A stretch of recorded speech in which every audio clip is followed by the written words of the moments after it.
It's Friday, everybody. It's time for Q&A. Before that, though,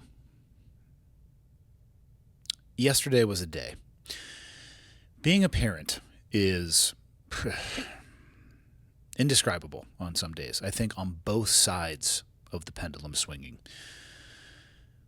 The highest highs, just pride, enthusiasm, joy, love, and the lowest lows of fear, anxiety, worry, anger sometimes, frustration. Yesterday was a day. One of those days, top three, where I was challenged with stuff I don't know how to deal with. Not only was I challenged with a few things I don't know how to deal with, it just wouldn't stop yesterday. It was wild. I called a nearly 80-year-old woman a dusty old cunt yesterday. And upon review and reflection of that decision, I'm pretty happy about that. I'm happy with that work. Maybe we'll get into that today. Maybe we won't. We're going to do some Q&A. We're going to try to take it nice and easy. Maybe roll a ball down the middle of the bowling lane because I was bouncing off the bumpers yesterday a little bit. So before I do that, stay with me. Let me pay the bills. People have said, you're lying to us. It takes you more than 90 seconds. I do the best I can. I legitimately enjoy these brands. So give me 120 seconds. I'll try to keep it quick. Today's episode is brought to you by AG1. I tell you why I like AG1. For those of you who are video, you can see this little packet I'm holding up. This is a travel pack, single use. I actually just poured it into my container right now. I'm actually slugging one of these down. I like AG1 because today's like yesterday, where I didn't have time for anything other than survival. I can still add this, a comprehensive and convenient daily nutrition into my routine. I needed water in about 30 seconds to make this. AG1 allows me to get vitamins, minerals, probiotics, prebiotics, greens and superfoods, antioxidants, stress adaptogens, I needed that yesterday, and digestive enzymes, all in one convenient packet that you can take anywhere with you on the road. Why did I have the ability to have this yesterday? Well, I have those daily travel packs in my laptop case, which doesn't really go anywhere without me. So I had the ability to do so, regardless of what was going on in the world around me. I'm tackling hydration, I'm tackling macronutrients and micronutrients, doing the best I can to continue to try to optimize my health and fitness journey in 2025. Like I said, I have some of it right here. People ask me all the time, what does it taste like? Impossible to describe. I would say a little bit earthy, and it's not sweet, but it has a sweeter aftertaste than you may initially think. I don't find it to taste bad at all. I've heard people say some of these drinks taste like lawn clippings. That is not my experience with AG1. Best advice I can give you is try it for yourself. You can listen to me talk about it and why I use it and the impact it's had on my life. But head over to drinkag1.com/clearedhot and you can try some for yourself. Here's an offer they have for you. New subscribers get a free $76 gift when you sign up. You're going to get a welcome kit, a bottle of D3K2, and 5 travel packs, just like I was talking about in your first box. So make sure you check out drinkag1.com/clearedhot to get this offer. That is drinkag1.com/clearedhot and continue your new year, 2025, even though we're damn near halfway through Q2, on a healthier note. Back to the show. Okay, I got the red smoke. Gun run, north or south, west of the smoke, west of the smoke. Okay, copy, west of the smoke. I'm looking at danger close now. Oh, what it, baby, give it to me, I need it. You're cleared hot. Copy, cleared hot. Well, here we go. This first question is about parenting, and I'm going to tack on to a little bit of what I said in the intro. For the parents out there, I see you. Oftentimes, especially to those that don't have kids, invisible trenches that as a parent, you can very surprisingly find yourself pulled into and ambushed with. There's no perfect kid out there. There's no perfect parent out there either. A great combination, of course. Not a lot of people understand the highs and lows that I mentioned when I first opened the episode, but I do. And I see it out there. And even as chaotic as my day was yesterday, There was not a single moment in time during that day where I thought that the answer was, let's just give up. Let's just stop. I think in those moments when things are being chaotic and you find yourself in a few positions like I did yesterday where I don't have the answers. I don't know what to do. There's no fucking instruction manual when it comes to parenting. I guess there actually probably is a book out there called The Instruction Manual to Parenting. I don't know if it's any good. I haven't read it. You do the best that you can. And at no point in time yesterday did I arrive at a place where I thought, well, I guess now is time to throw in the towel. But what I did feel like multiple times yesterday is that this is my opportunity to be the parent that I know my kids deserve, regardless if that feels amazing or shitty to you as a person, because it's not actually about you as the parent. It's about your kids. If you make the choice to have kids, it's not a 6-pack or a 12-pack of eggs you can turn back if a couple of them are cracked, especially when they're 14 and you really want to. For whatever reason, and trust me, I am not parent of the year. I'm not super parent. I don't have the answers. But for whatever reason yesterday, constant thought was, this is your chance. This is your opportunity to show your kids, or kid, depending on what's going on, how you behave in these situations when they probably realize that the wheels are coming off the bus as well. What do? Do you succumb to it? Do you let the emotional, just absolute vice and press cook off steam and react emotionally instead of trying to work your way through it objectively?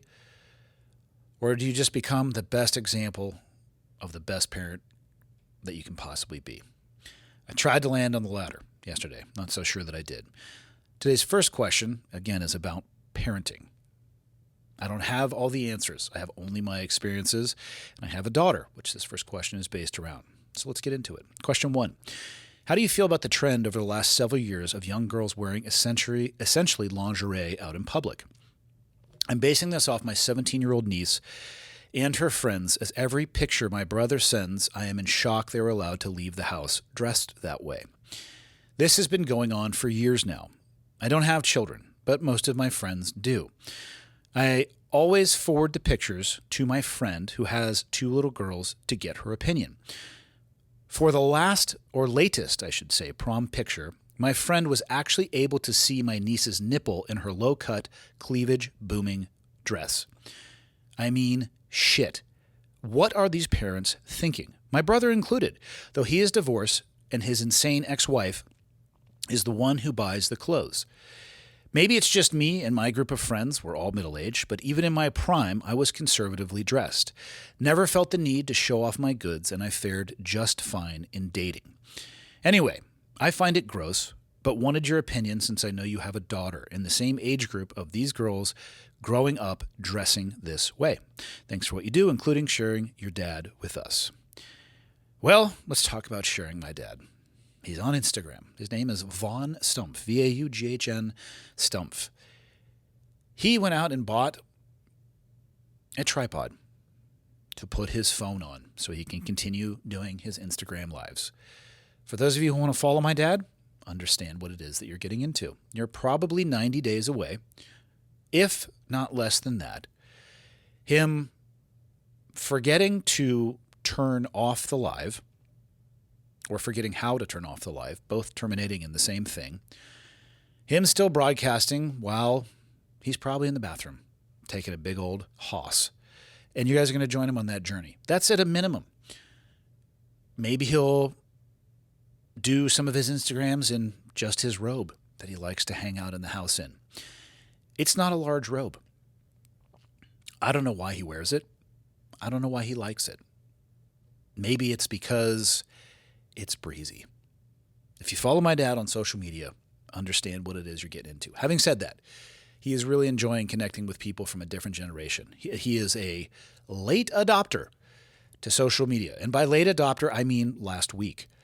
At the age of 78, he does have some wisdom. I give my dad a lot of shit, but He helped raise me into the man I am today. And my mom and my dad deeply oriented my moral compass. I think it was refined over time by the people that I left my home with and worked with for nearly 20 years. But they were my true north, and they helped me find my true north. A lot of the things I've been able to accomplish in my life are because of things that I've learned from my father. So, having said that, watch out for that robe. And if you're on one of his lives and you think he has forgotten to turn it off and he's headed towards that bathroom, do yourself a favor. Just go ahead and turn it off. Okay. All right, to the question. I have a daughter who turns 17 this year. Actually, next month, because this is the 1st of May as I record this, the day before it comes out. I feel you with this question. I don't remember anybody being comfortable wearing as little clothing when I was growing up as people who grow up in this era, in my daughter's generation, do. I remember when I was growing up, and maybe this is just purely a metric of my age. Maybe I am naive. Maybe I lived in a place where this was missed. Maybe it's only a European thing. I mean, those people are walking around just cocking balls out all the time. No idea why they do that. I don't think it benefits society in any way, shape, or form, but whatevs. That's their choice across the pond. Like a G-string bikini or like a thong bikini was scandalous. Don't get me wrong. At 17 or 18, I probably would have loved to see it, but I don't remember seeing it. I don't remember anybody being comfortable wearing that. I don't remember it being celebrated. I don't remember it being promoted. And again, this may be purely my naivete and what I was not paying attention to. But I did grow up in a beach city, and we did go to the beach quite a bit. And I did junior lifeguards for many, many years, and I saw a lot of people in swimsuits.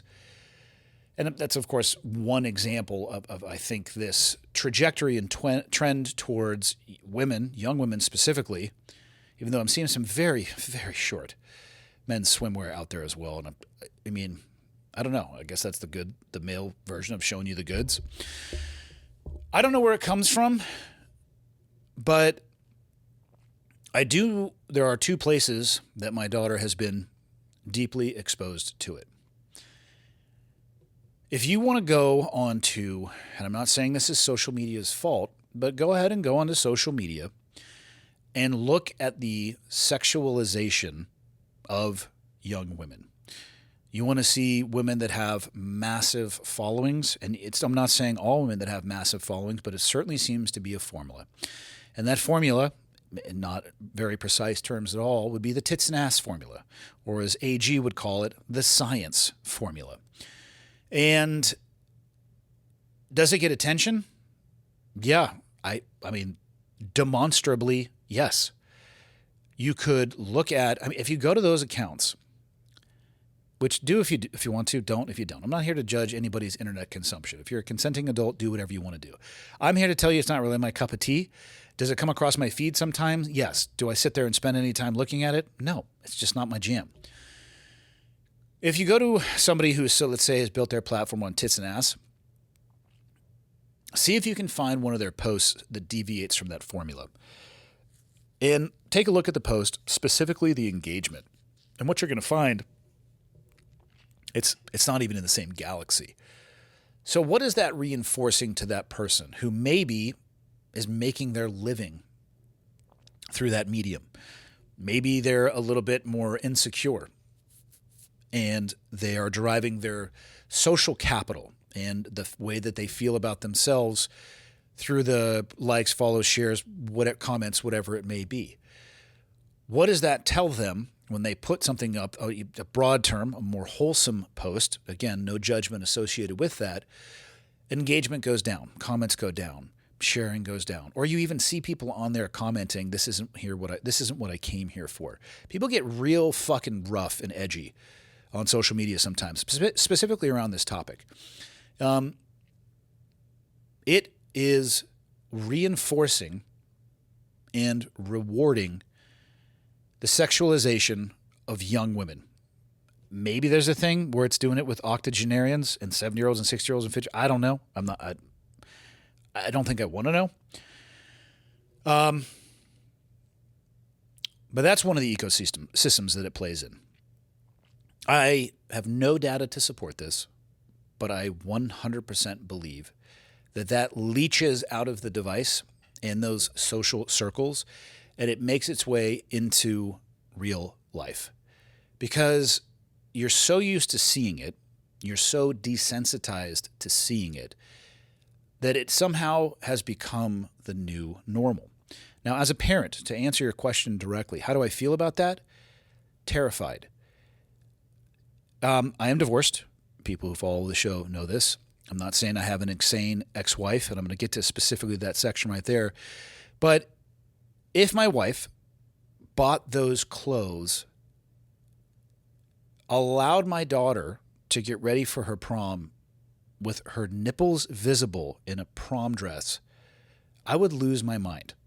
Not on my daughter and not on my ex-wife. I mean, I would lose my mind that happened. That's a conversation with the ex-wife for sure. It's a conversation with my daughter for sure. And that conversation is based around, to me, the conversation with my daughter would be how she values herself. What does she want to present herself as to the world? And what may not seem like a big deal right now could really have impact later in life. I was spending time with my daughter today, and she was talking about 18-year-olds that she knows that start OnlyFans as soon as they turn 18 years old. And I asked her, I was curious, what are your thoughts on that? And she said, there's no way that I could do that. And I said, thank God that that's how you feel. Why do you feel that way? Her words, paraphrasing slightly, or as much as I can directly remember the conversation, not mine. I want to have a family. I want to be a professional. I want to be taken seriously. And the last thing that I would want to do would try to make money like that and have it hanging over my head for the rest of my life. Let me tell you, as a parent, that felt really good to hear my daughter say that. I didn't coach her into that. I didn't prompt her into saying that. I just asked her a question, and I sat back and listened, holding my breath, hoping to God. I shouldn't say that, actually. I'm not a religious person. Really, really hoping that she would say something along the lines that she did. Made me proud as a parent. Not everybody feels that way.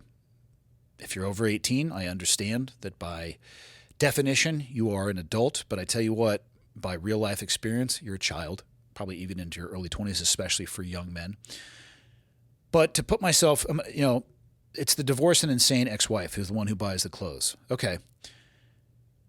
If I were that dad, I would do everything I could to strengthen my relationship with that daughter, to grow and build that relationship to a place of trust, to a place of communication, where you can have open conversations with your daughter about what she is showing to the world about how she values her body, what she wants to present to the world about how she values her body by wearing things that are like that.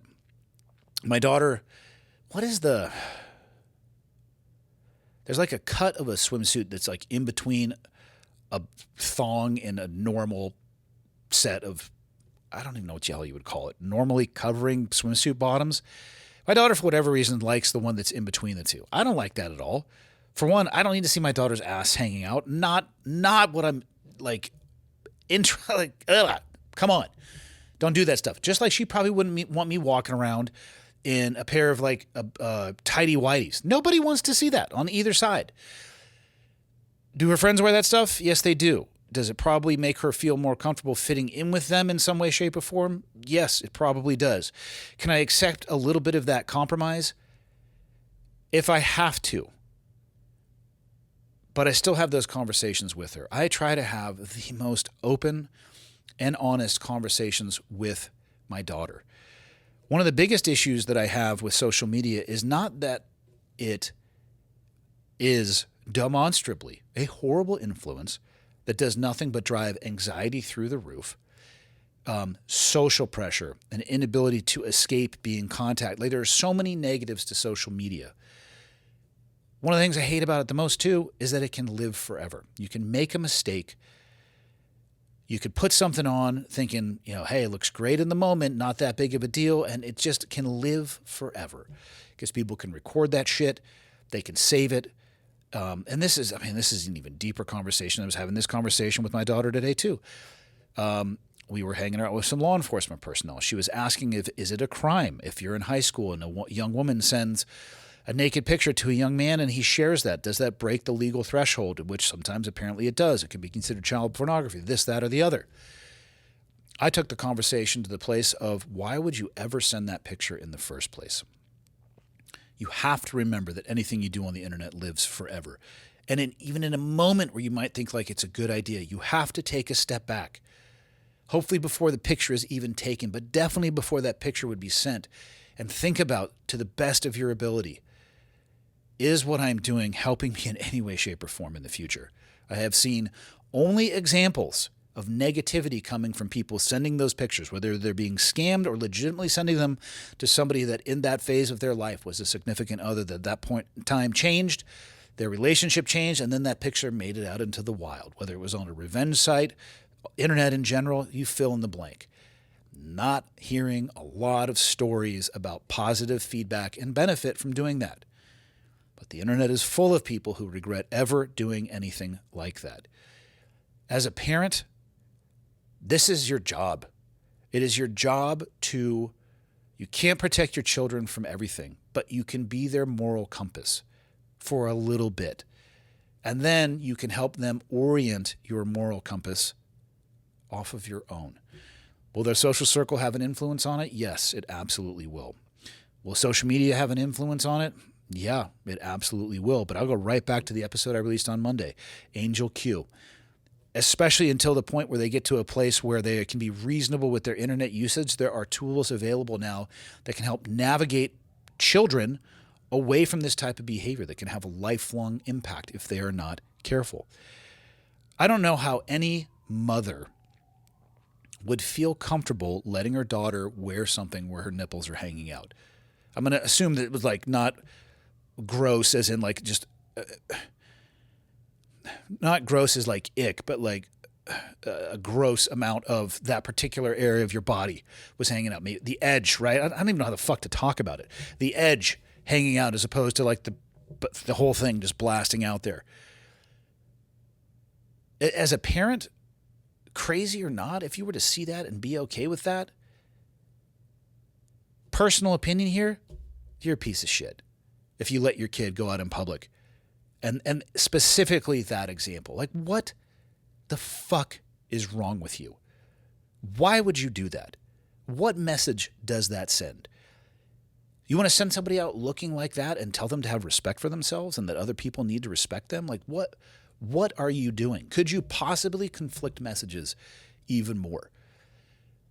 When somebody gets to that age where they're able to legally make decisions on their own and you want to stop being a parent at that point because, they're an adult now, whatever. I mean, that's your choice to make. But if you think your influence stops at that point, you're out of your mind.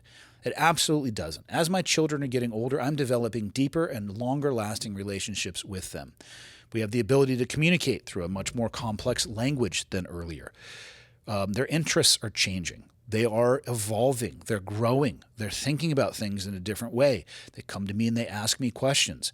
Honestly, I think up until 18, you have an immense amount of impact, but I think you can match that even beyond by having these open and honest conversations. But it starts with helping them orient their moral compass. Why would that girl feel comfortable wearing that? I don't have the answers to those things because I don't understand it at all. If I saw a picture posted like that, and my daughter went to prom like that because my ex-wife allowed her to, honestly, I think I'd go get her. Because no, I'm not going to allow that. There is not a single positive thing that is going to come from that. It's just all cascading negatives. So that is my opinion on that. Counts for only me. People can sit out there and be like, oh, you're too old school, this, that, or the other. Whatever. Feel free to feel that way. You asked for my opinion. I gave it to you. Question number 2. This episode is brought to you by Stopbox. Whether you agree with guns existing in society or you don't, it's actually kind of irrelevant because they do.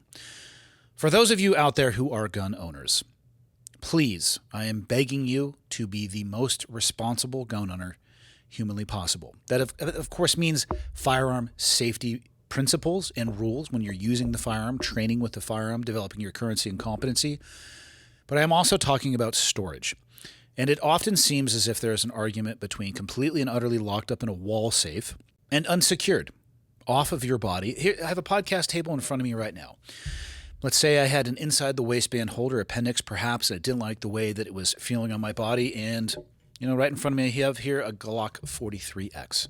Not the right tool for every job, but a nice little pea shooter nonetheless. Let's take it out of my appendix holster and I set it down on the podcast table. Well, what if I need to go up and go to the bathroom? Do I just leave that there? If I need to step out of the studio and do something, what should I do as a responsible gun owner? Does it have to go back into the holster? Is there another solution? Yes, there is. It's a solution that's TSA compliant. It's a solution that can travel with you. And it's really not that complicated or expensive. I'm talking about the Stopbox Pro. I have it open in front of me. And for those of you on video, you're going to get a better idea of the size of this. Here's my phone laying down, or you could do it horizontally like this and still have room for the pistol. I'm going to put the pistol inside of it. Again, 43X with the slide lock to the rear. Let's just put that bad boy in there. And all we need to do is close this thing up. You can hear it click. I could leave this here. Now, I'm not saying leave the front door unlocked because, of course, somebody could still take this box, but at least what they're not going to have is instantaneous access to my firearm. How hard is it to get it out of here? Well, you put in the customizable code, push down, and boom, the thing opens back up. If you need it, your tool's there, you can go to work. A few other things about Stopbox products. They're all made here in the USA in their own facility. So this ensures the high quality craftsmanship of every product sent out, but it also creates meaningful jobs and opportunities for American workers. Like I mentioned, it is TSA compliant. This doesn't mean carry-on baggage. This is a checked baggage item. Stopbox also offers a range of other innovative products, including their vehicle safe for those of you who would want to leave a firearm inside of a vehicle, chamber lock, and other essential gear designed to keep you prepared and protected wherever you are. If this sounds like something that could be impactful in your life, for a limited time only, the listeners are going to get a crazy deal. Not only do you get 10% off your entire order when you use the code ClearedHot, all one word, at StopboxUSA.com, but they're also going to give you a buy one, get one free for their Stopbox Pro, which is what I just visually displayed and showed the practical usage of during this ad read. That's 10% off and a free Stopbox Pro when you use the code ClearedHot at StopboxUSA.com. Discover a better way to balance security and readiness with Stopbox. Back to the show. Question number 2, still family related, shifting gears. This one actually ties back into my dad. Let me start by saying that I'm sorry for the loss of your mom. For those of you that didn't know, I lost my mom in August of 2010. She had cancer 10 years previously. It went into remittance. And I used to say she had non-smoker's lung cancer because that's what I thought it was. My sister corrected me. She had cervical cancer that metastasized and ended up in her lungs. Survivability rate, almost identical, but that is actually what ended up killing her. Back to the email. I lost my dad to cancer 10 years ago. This is the person emailing, obviously. I have always hoped that my mom would find a companion to do the things she and my dad had planned for their retirement years. But she has zero interest. My parents were married for 46 years and had been together since they were kids. I just want my mom to have happiness, even though I know no one could ever replace my dad in her heart. My mom will be 75 in July. It hurts my heart that she isn't living her dreams because my dad isn't here to share it with her. She lives in a 55-plus community near me, and I found myself asking the gentlemen I talk to if they're single. Not that it matters, as she won't even flirt with the idea of dating again. My father-in-law passed from cancer just months after my own dad. My mother-in-law remarried within a couple of years. Granted, their marriage, my husband's parents, had been a dysfunctional one. Our relationship with her is pretty superficial, one for many reasons, but I'm happy she's not alone. She's traveling the world and doing all the things that she wants to do. How did you feel about your dad remarrying? Were you relieved that he found happiness again, or was it difficult? I've read that men who were happy in marriages and are widowed, if that's a word, widowed was the actual word that I'm looking at. I'm just going to shorten it to widowed because I think that's how you say it. Or widower might be a word that I'm not aware of. I've read that men who are happy in happy marriages and are widowed are much more likely to remarry. I'm guessing your parents had a strong marriage too. I want to believe my parents had a strong marriage. But I'll say this. There isn't a perfect marriage. I did not spend a lot of time really checking the pulse on the health of my parents' marriage. I left largely and only returned very sporadically when I was 18 years old. Did they argue? Yes. Did the arguments get pretty heated from time to time? Yes, they did. Did they have times where it was just absolute ice coldness between them? Yes, I remember those things. And I remember the opposite of all those things as well. And again, I'm not here to judge anybody else's relationship, but I'm yet to find one that's actually perfect. So I think that those lefts and rights, ups and downs are a little bit natural. Probably the amplitude and velocity or the amplitude and frequency of those things could be debatable as to healthy versus unhealthy, but I think all relationships have ups and downs, lefts and rights. I just want my mom to have happiness, even though I know no one could ever replace my dad in her heart. Have you asked your mom if she is happy? And I'll get to your question here about how I feel about my dad remarrying. I don't think anybody wants their parents to be unhappy or parent to be unhappy unless they had a pretty gnarly upbringing and experience with them in that upbringing. So I think it's a very universal feeling that you want your parents to be happy through all phases of their life, but maybe even more especially in their later years where they recognize they maybe have limited time left. So squeeze it in while you can get it. But I think it's a mistake to define for somebody else what their happiness is. And most people will tell you what makes them happy. So my first piece of advice to you is this. Have you had a conversation with your mom and asked her about the place that she is in? Does she want to be in a 55-plus community? Does she want to be somewhere else? Is she happy? Are there things that she is leaving on the plate that she is unwilling to do because she doesn't feel capable doing them or because she doesn't want to do them without her late husband? Having those answers, I think, will help you. You might find out that she is very content with where she is and what she's doing. Maybe she's not, though, but it might not have anything to do with a partner in the sense of the word when it comes to marriage. She might just not want to do it completely by herself. And I'm here to tell you right now, that's a great opportunity to spend some time with your mother or father in their later years. It may not be exactly what it is that you want to do at that moment, but imagine yourself in their shoes.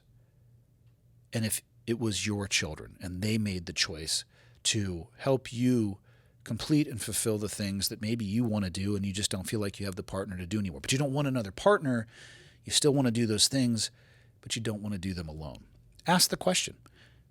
Be really cautious defining other people's happiness for them. We're not all the same.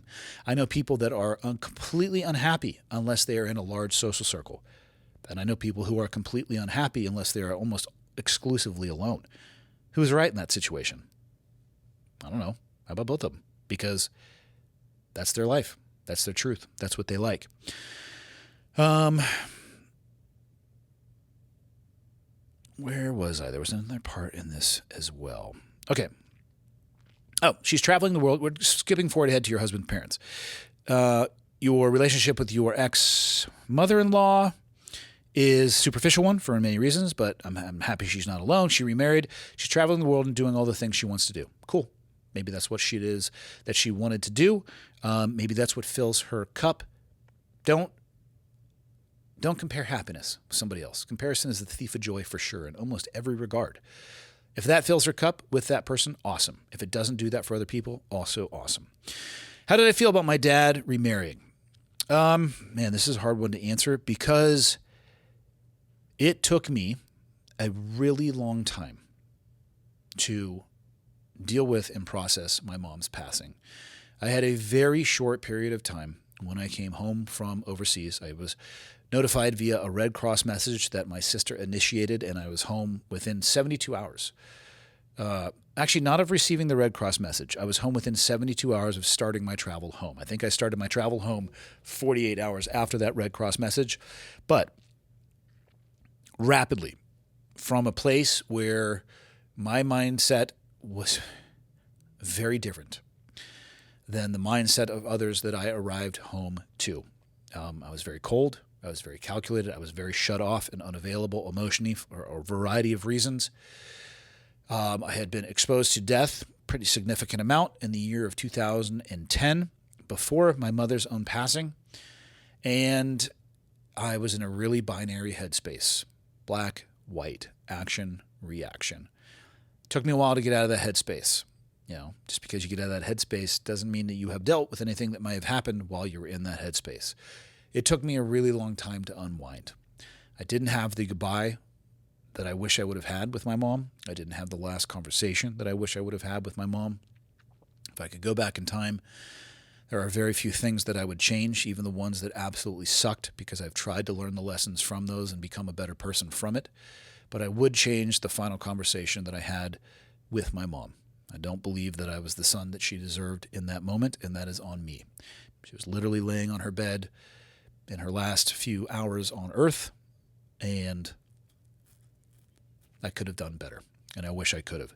That fucked with my head when it came to my dad remarrying.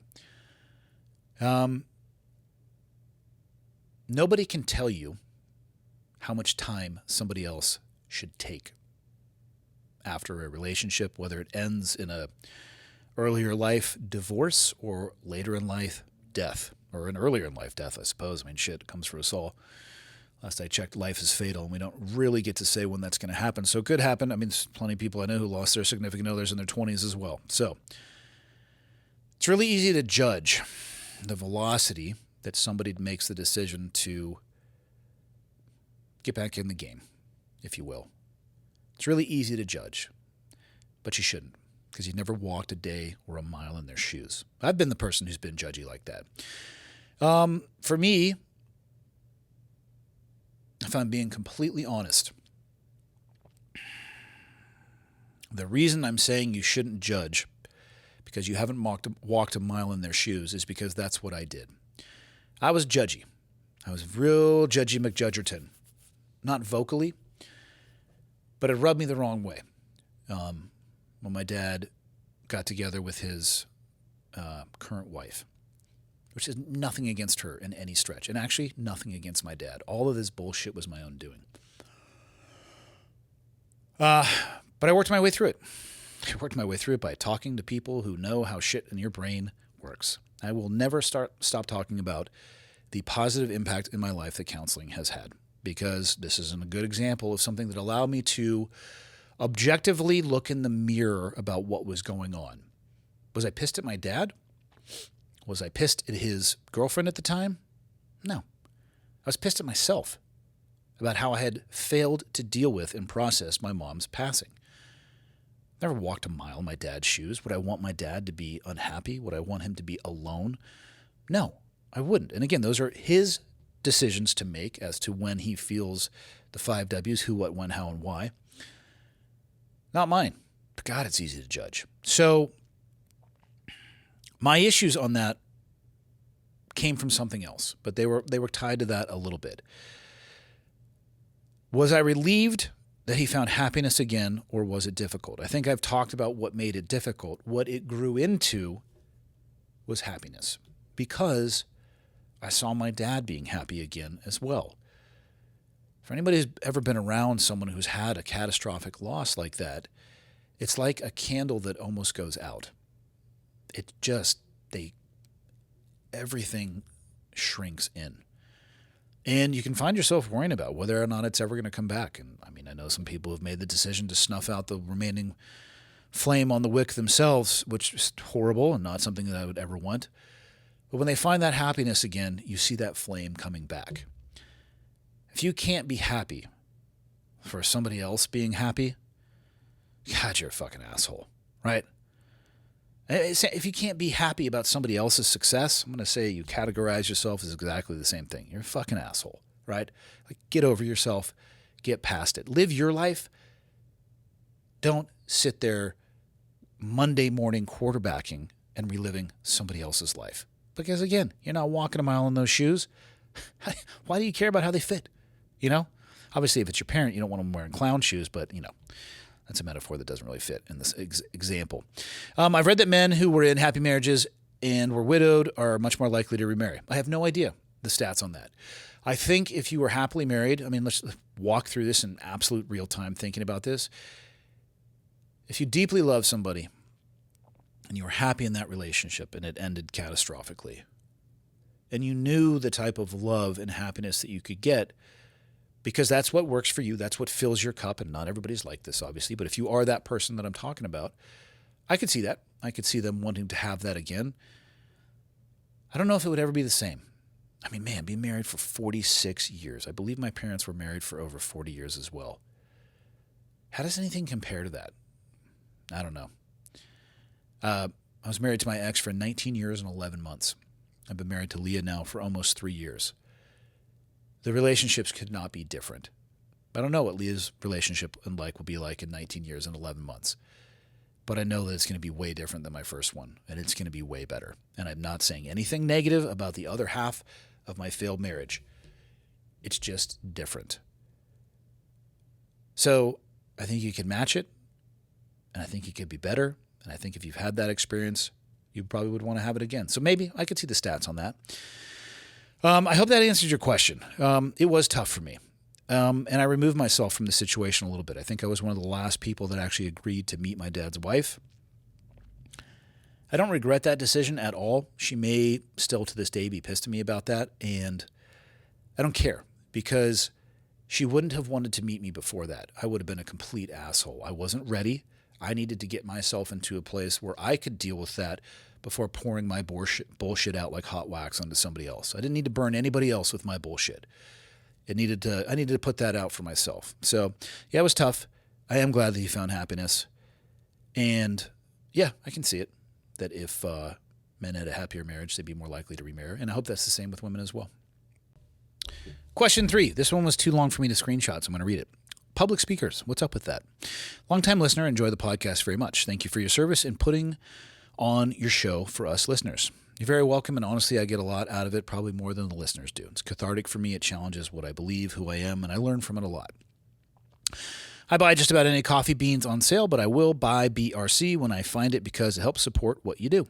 Anyway, a thought and a question. I work at a Fortune 100 company, and we have speakers that periodically come to speak to us. Celebrities, athletes, and soft guys, Special Operations Forces. Now, if it said SF, that would be Green Berets. Soft guys is Special Operations umbrella, writ large. Every branch of the military is going to have a component of that, so SOF means all of that. SF means Green Beret. The message is some word salad of do what you love. You'll never work a day in your life. Find passion, etc., etc. It's not terribly inspiring. Here's why. Michael Phelps likes to swim. So do I. I do it when I'm not working. Tiger Woods hits balls all day until his hands bleed. So do a lot of guys when they have a day off. Kobe would stay after practice and shoot more baskets. No kidding. So do a lot of 14-year-olds. A lot of soft guys went into their calling along the lines of, I always wanted to do this. It's a hard training, but what they really want to do, I gather, is shoot, stay fit, be active, and a commando. Natural, manly impulses. And God bless them for it. But for 90% of folks in the workforce, no one would do what they do but for the money. Period. That's why they call it work. It's arduous, repetitive, and or stressful, mostly without the kind of awards that make your deathbed enjoyable. In any event, I think a well-adjusted adult understands there are trade-offs and sacrifices in life, that you need to be productive and trade labor for consumption and that generally speaking, especially in a wealthy country like the U.S., it's a fair trade. I wonder if you meant compensation. I think I can see it either way. However, the lessons learned, in air quotes, on the lecture circuit seem to come almost entirely from folks who come from the do what you love contingent, directed almost entirely to an audience of, I have to do this to survive audience. What a great description. I don't know if you speak to audiences, but do you get this dynamic? That some sales executive doesn't think the Battle of Iwo Jima necessarily is a good lesson for hitting their quota. That maybe people who haven't actually experienced the grind in something they didn't even enjoy aren't in the best position to give advice to the plebes keeping their trains running on time. Why don't 30-year janitors speak to NFL teams? Seems they'd be far more inspiring about adversity. No one wants to clean shitters. People love to play football. I've listened to your podcast for a while. Your emotional IQ or EQ, whatever it is off the charts. I'm not so sure about that. It's a bold claim, Cotton. So I know you've probably spun this through your head. Take care. You will leave the rest of that out. I actually have thought a good amount of this. I do a good amount of public speaking. I did a speech this morning, actually, at a local hospital. And I was talking about leadership, and I was talking about culture, and I was talking about accountability and responsibility.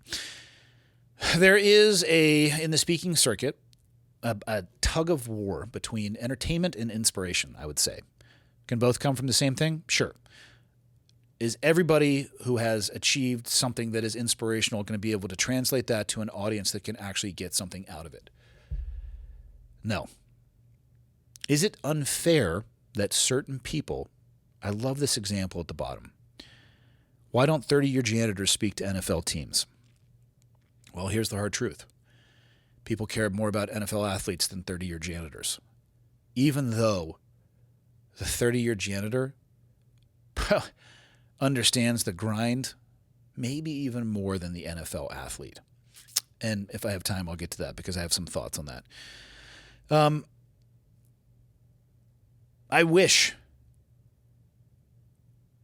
that it was a more fair and balanced system. The reality is this.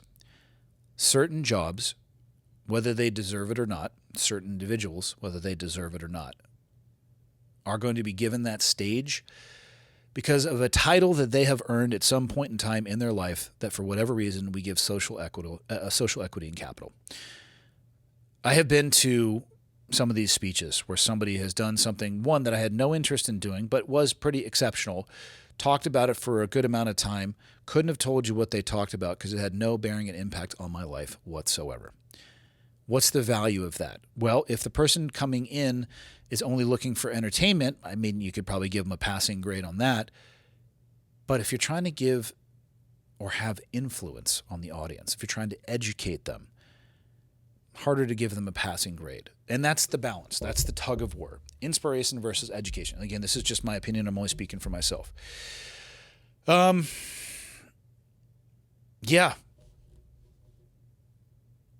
Somebody talking to an audience about what they did to get to the top of a mountain because they were an anomaly in many ways doesn't always land well with an audience full of people who feel stuck because they have to be there to do their job. So when I approach public speaking, I don't do it from an entertainment perspective. I don't tell war stories. I don't think I've ever told a war story on stage, ever. If I'm asked to do so, I will say no. Because although it might help pass the time and be entertaining, what is the actual value there? So I try to focus instead on look at me and look at what I was able to accomplish. Break down what are the things that I learned in my time in this fill in the blank, and how could you take one, two, or as many things as possible from the path and trajectory that I was on and apply it to your life. Fortunately for me, leadership, I believe, to be the most impactful and powerful tool that human beings have access to. It has applicability in your personal and professional life and everything in between. Parenting, relationships, crushing it at work. Leadership, you thinking of yourself as a leader, then acting as if you are a leader. Man, you want to put yourself on a rocket ship in any of those environments? That's the secret sauce, in my opinion. So I am glad that people pay attention to me or want me to speak because of my military background. But all I try to do are take the mistakes that I made and the lessons that I learned from other people and pass them on through a vernacular that makes sense to that audience. Because I get it. You may not want to do the job that you're doing. It might be the actual just economic requirement and you don't give two shits about it. At some point in time, you will find something that you give two shits about. You will find something that you're passionate about, or whatever you're doing in your off time. I want to impact you in that area. I do want to make you better at your job. And I do believe that focusing on you acknowledging the fact that you are in a leadership role, regardless of what it is that you do for a living and who it is that you are. You have to think and then act that way. I believe that that can have an impact. Lessons learned from a janitor over 30 years. Could that help an NFL team? Fuck yeah, it could. Would they listen? No, they wouldn't. And that's not fair. But the fair is in Iowa, and there's a merry-go-round, and there's cotton candy and popcorn, probably dipped in caramel. You can go there. You can ride the rides, but that is not what the real world is based off of. So many things. I don't have enough terabytes on this SIM card to talk about the things that are unfair in life. I would love to sit down with a 30-year janitor and talk about the things that they had to put up with, the discipline required to last for that long, the lessons that they learned in life, the lessons that they learned.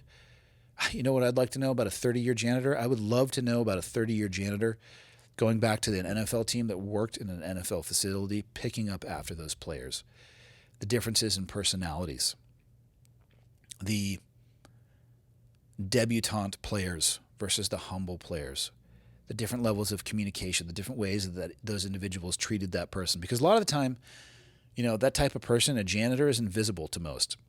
And it shouldn't be that way, but it is. They don't give them a second thought. You pair up the janitor with the craft services person or the person who does the food and the lighting and all these other things and the trainers and all this stuff.